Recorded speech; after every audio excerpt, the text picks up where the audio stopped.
Power can falter in many forms, but few are as grotesque as the death of King Philip II of Spain. For a ruler who once held sway over half the known world, his final adversary was neither rival kings nor insubordinate vassals, but something far more insidious: his own deteriorating flesh.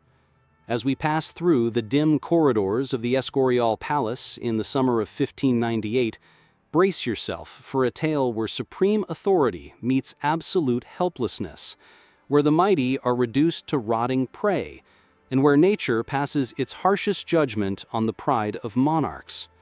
Philip II of Spain reigned as the most dominant sovereign of his time, overlord of the first truly global empire, ruler of territories stretching from the New World to the Philippines, still bearing his name.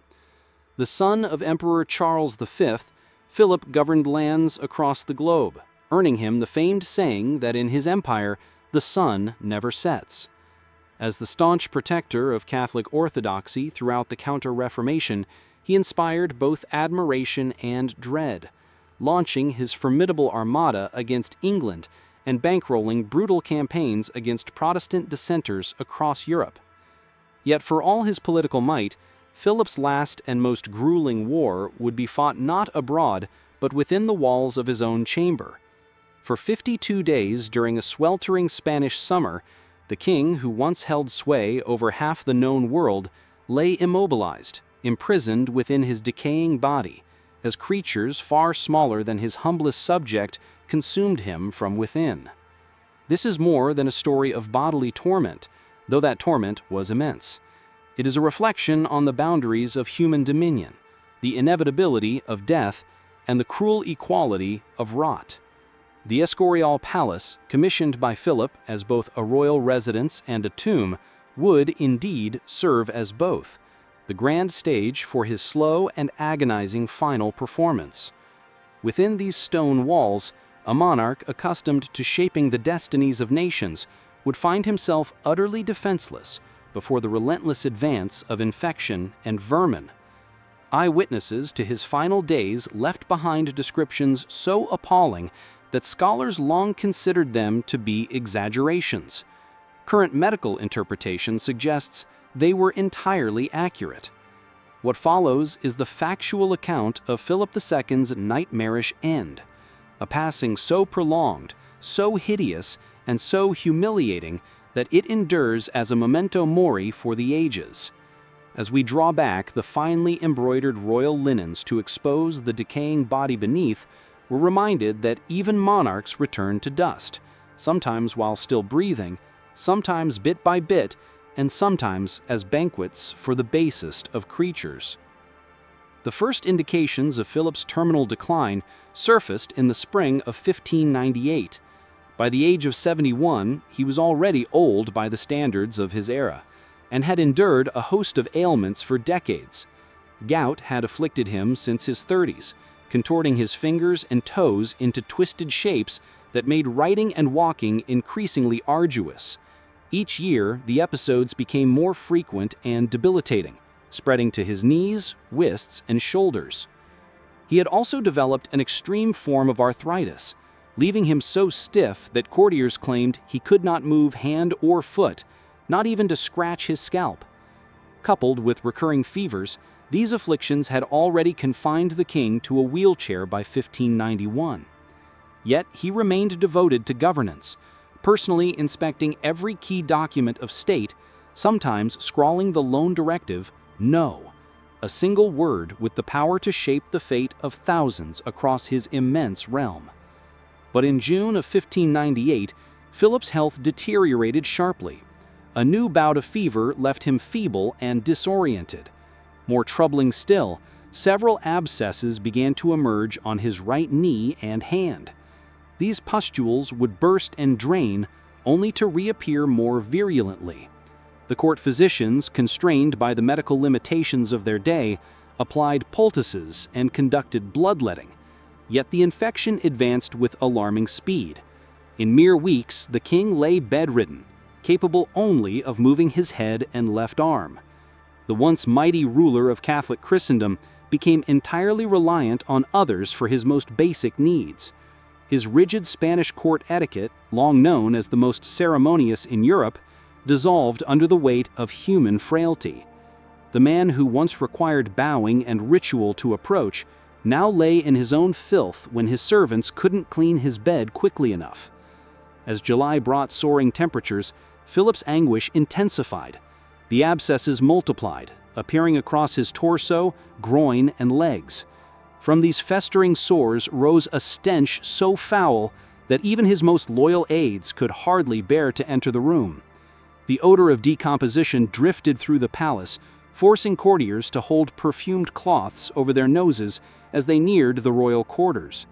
Philip himself, still lucid enough to be aware of his state, insisted the windows remain closed, not for relief, but to spare those outside from the reek of his decay. Contemporary reports describe his body as riddled with pustules that would burst, refill, and never fully close, transforming into prime sites for something far more ghastly. As the king remained motionless, unable to shift without terrible pain, his sweat-drenched bedding provided a perfect breeding ground for infestation. Lice were first noticed in early August. Whether they arrived with a palace servant or hatched from the foul linens, they found in Philip's festering body an ideal habitat, warm, moist, and incapable of resistance. The parasites multiplied with abandon, feeding on his blood and the dead tissue from his wounds. Soon, eyewitnesses claimed the lice blanketed the king so densely that even with constant care, his attendants could not keep him clean.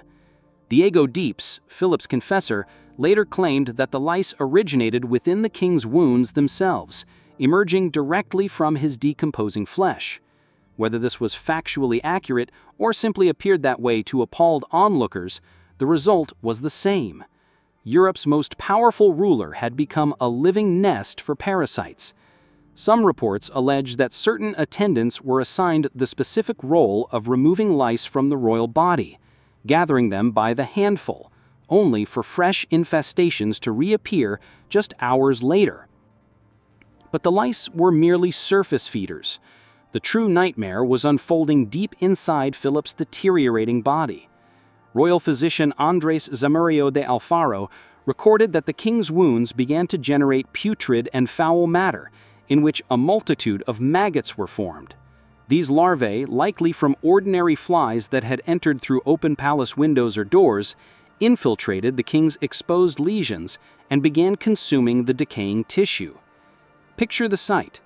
A man once regarded as semi-divine, whose touch some believed could heal scrofula, now watched helplessly as worms twisted under his skin and emerged from his ulcers. Each day, attendants removed the maggots, only to find them replenished by the next dawn. Philip, remaining fully conscious and increasingly dependent on his Catholic beliefs for solace, is said to have murmured, "Lord, how heavily these offenses against you burden me, though I am comforted by knowing how small they are beside my sins." By late August, further horrors presented themselves. The constant pressure on his immobilized body led to enormous bed sores, especially on his right hip and lower back. These ulcers, worsened by his inability to shift and the ever-moist bedding, gradually eroded the skin, fat, and muscle, leaving bone exposed. According to royal chronicler Saya de Astor, one sore on his right hip grew so large that one could see directly into the inner cavity of his body. This ghastly wound, said to be the size of a fist, developed its own grotesque ecosystem. Fray José de Sigüenza, who chronicled the king's final days, wrote that from this wound alone, attendants removed enough matter each day to fill 2 silver basins. Even more horrifying, this cavernous lesion became the main breeding site for maggots, which multiplied faster than they could be extracted. Some accounts mention how the larvae would burrow deeper when disturbed, literally devouring the monarch from the inside out. The flies, drawn by the stench of his decaying body, did not restrict themselves to the king's open wounds.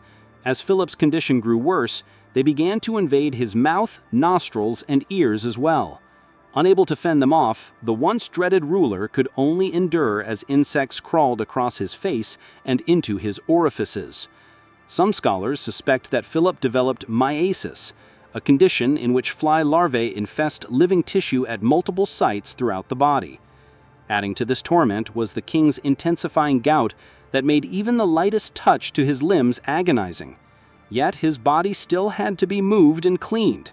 Each attempt by attendants to reposition him or change his fouled sheets brought forth screams that rang through the palace. The sovereign, who had once calmly overseen the burning of heretics at autos de fe, now cried out for mercy from his own attendants. Throughout this ghastly trial, Philip's mind remained largely unclouded. This mental clarity may have been the most merciless part of his decline. He remained acutely aware of his fall from sovereign to carrion. The king who had constructed the majestic Escorial as a monument to Spanish power and his personal legacy now decayed within its walls, conscious of every new humiliation inflicted upon his crumbling body. Yet, despite his agony, Philip showed extraordinary composure in spiritual matters. He asked that Mass be held daily in his chamber, and frequently requested the reading of sacred texts. The man who had defended Catholic orthodoxy across the continent clung to his faith to the end, even as his body became a grotesque display of suffering. When able to speak between bouts of agony, he continued to discuss matters of governance and the future of his empire with his son and successor, the future Philip III. By early September, fresh symptoms emerged to worsen the king's misery. Constant diarrhea, perhaps due to an intestinal infection or as a reaction to his treatments, left him even more debilitated and added to the filth surrounding him. His kidneys began to fail, causing his legs and abdomen to swell dramatically with fluid retention. This swelling stretched his already compromised skin to its limits, creating fresh tears that served as new points of entry for infection and parasites. Court physician Garcia de Altenente recorded that the king developed a high fever and signs of delirium, likely indicating the onset of sepsis. In his clearer moments, Philip was said to repeatedly request a specific crucifix, the same one held by his father, Emperor Charles V, at his death. This symbolic link to his imperial lineage appeared to provide some comfort, even as Philip's own bodily authority disintegrated into decay and disorder. The treatments administered by the royal medical staff likely worsened the king's ordeal rather than easing it.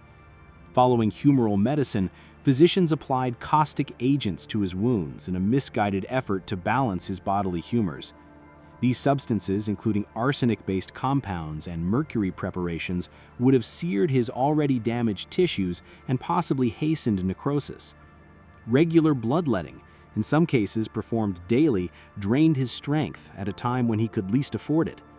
During his final weeks, Philip's diet consisted mostly of broths, diluted wine, and soft bread, when he was able to eat at all.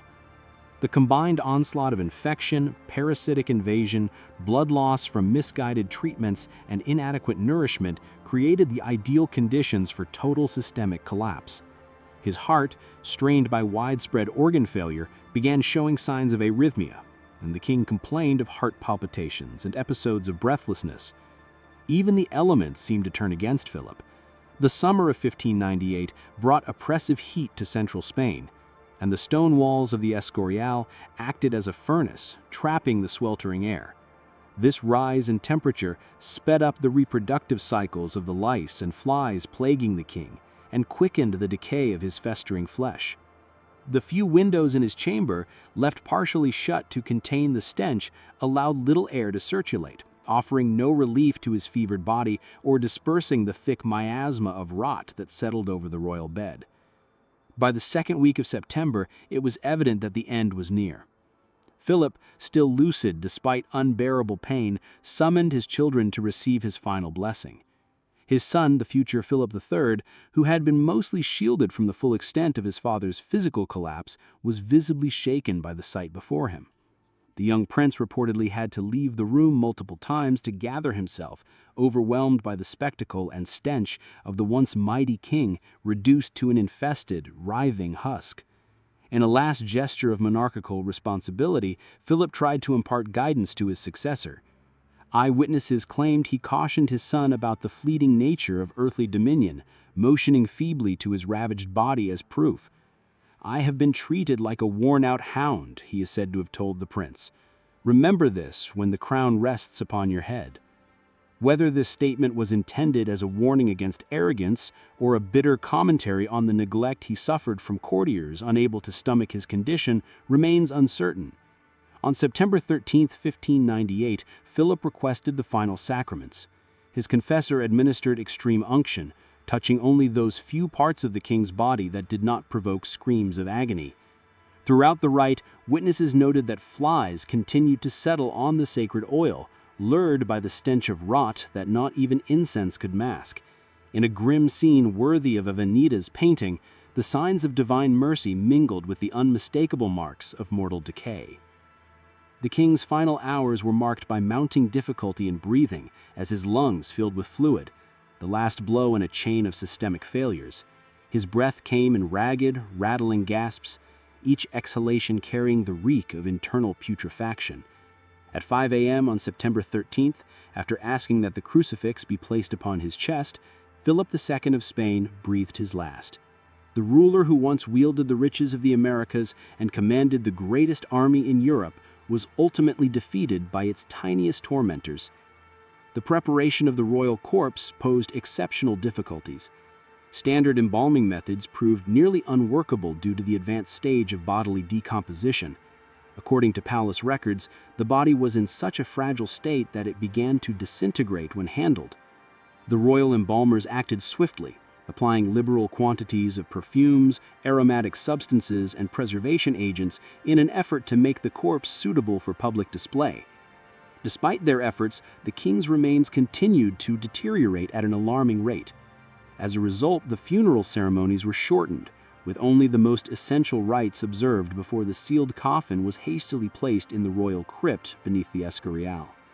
There, Philip was buried beside his father and his many wives, his bodily decay finally hidden from sight, though not from memory or record. News of the king's dreadful demise spread rapidly across Europe, provoking a range of reactions. In Protestant England and the Netherlands, where Philip had been reviled as a despot and persecutor, reports of his ordeal were met with thinly veiled glee.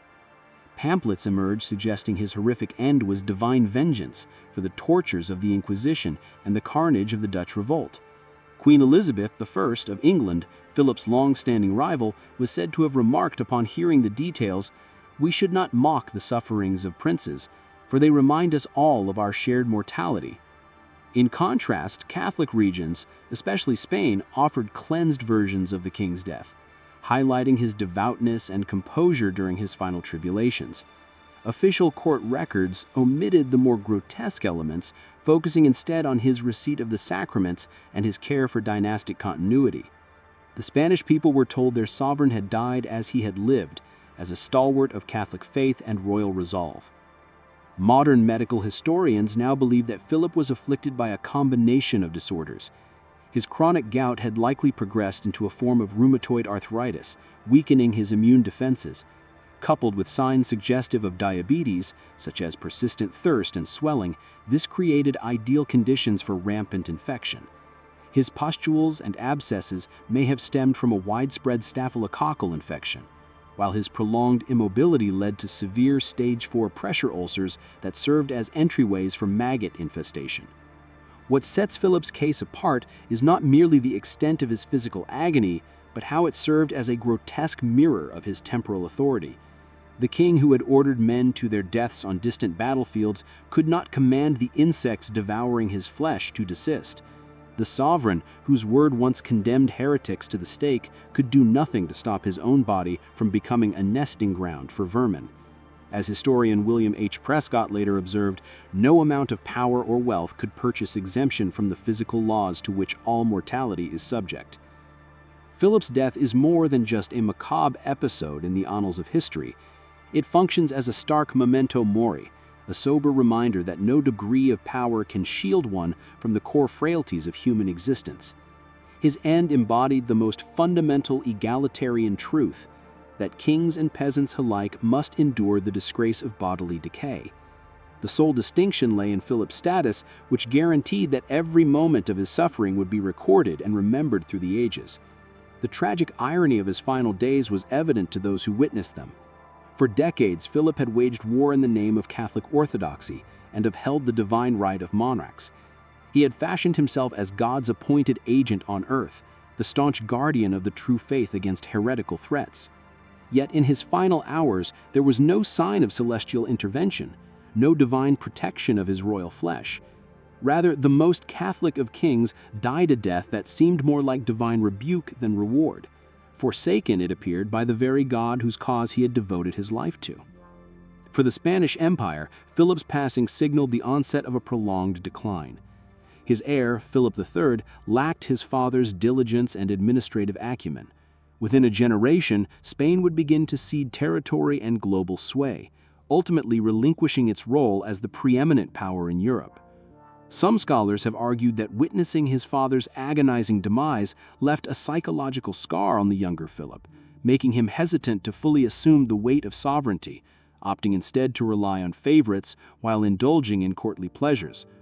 The Escorial Alice, which Philip II had envisioned as the nerve center of a world-spanning empire and a testament to Spain's imperial might, would never again function as the empire's operational heart.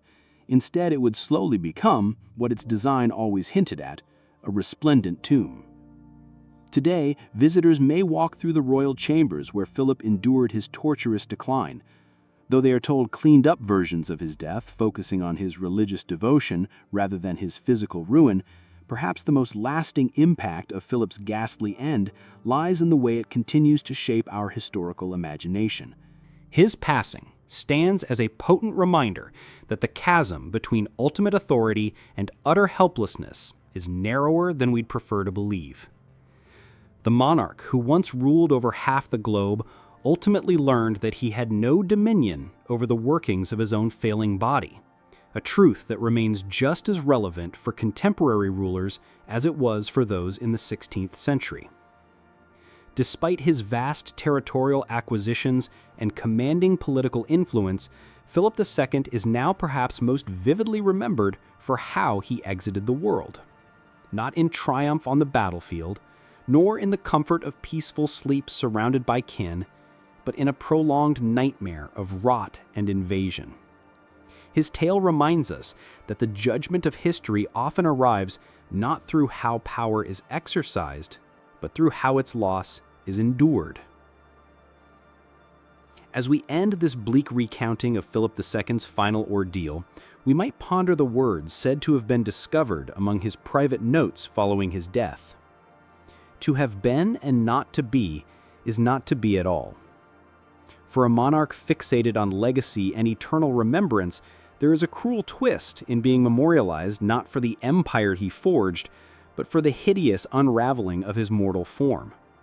His death has, in the collective memory, outlasted his accomplishments, a raw reminder that power is fleeting, that glory is perishable, and that in the final tally, nature levels us all, from sovereigns to subjects, all returning to dust, sometimes inch by agonizing inch.